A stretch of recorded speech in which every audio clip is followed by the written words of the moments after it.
একটা এতিম ছেলের ভাগ্য। গ্রামের এক কোণে ছোট্ট একটি কুঁড়ে ঘরে থাকত ২০ বছরের এক এতিম ছেলে। মা নেই, বাবা নেই, দুনিয়ায় তার বলার মতো কেউ নেই।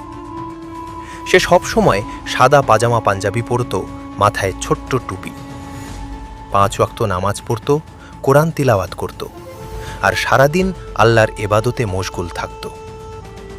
মানুষ তাকে বলতো, এই এবাদত করে কি হবে, টাকা কামাও, কাজ করো। কিন্তু ছেলেটা শুধু অধু মৃদু হেসে বলতো, রিজিকের মালিক তো আল্লাহ। নদীর পাড়ের একাকিত্ব। প্রতিদিন আসরের পর সে গ্রামের পাশের নদীর পাড়ে গিয়ে বসত। একটা পুরনো বড় গাছের গুঁড়িতে হেলান দিয়ে বসে থাকত। তার চোখে থাকত স্বপ্ন, কিন্তু সেই স্বপ্নের ভেতরে লুকিয়ে থাকত তো কষ্ট।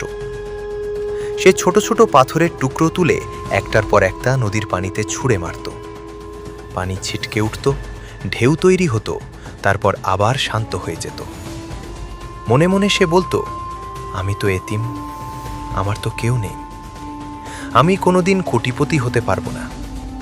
বড় মানুষ হওয়া কি শুধু ভাগ্যবানদের জন্য? তার চোখ ভিজে উঠত, কিন্তু সে কখনো আল্লাহর উপর অভিযোগ করত না, বরং বলতো, হে আল্লাহ, আপনি যা ভালো মনে করেন তাই করুন। অলৌকিক ঘটনা। একদিন সন্ধ্যার ঠিক আগে আকাশে কালো মেঘ জমল। নদীর পানি হঠাৎ অদ্ভুতভাবে ঘুরপাক খেতে লাগল।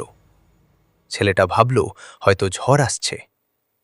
হঠাৎ নদীর মাঝখান থেকে বিশাল এক ঢেউ উঠল। পানির ভেতর থেকে ধীরে ধীরে বেরিয়ে এলো বিশাল দেহের এক দৈত্য।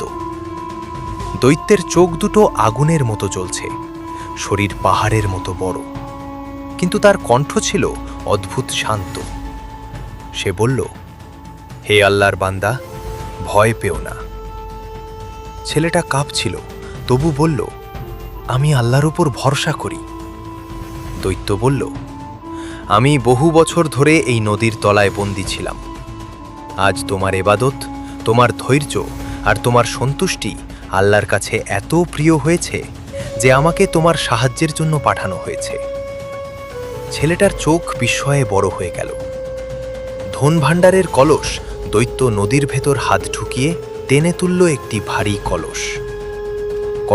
কলসটি ছিল সোনালি রঙের, ঝলমল করছে।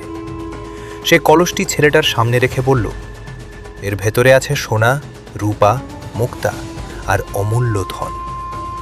এটা তোমার জন্য। ছেলেটা হতবাক। সে বলল, আমি তো কিছুই করিনি। দৈত্য মুচকি হেসে বলল, তুমি ধৈর্য ধরেছ, অভিযোগ করোনি, আল্লাহর উপর ভরসা রেখেছ, এটাই সবচেয়ে বড় কাজ। এরপর মুহূর্তের মধ্যে দৈত্য পানির ভেতরে মিলিয়ে গেল। নতুন জীবন কাঁপা হাতে ছেলেটা কলস খুলল। ভেতরে সত্যিই ঝকমক করছে সোনা, রূপা, মুক্তা। সে হাঁটু গেড়ে বসে কেঁদে ফেলল, কিন্তু আনন্দের কান্না। সে আকাশের দিকে তাকিয়ে বলল, আলহামদুলিল্লাহ, হে আল্লাহ, আপনি আমাকে পরীক্ষা করেছেন আর আজ সম্মান দিয়েছেন। কোটিপতি কিন্তু বিনয়ী। সময়ের সাথে সে সত্যিই কোটিপতি হয়ে গেল, কিন্তু সে বদলে যায়নি।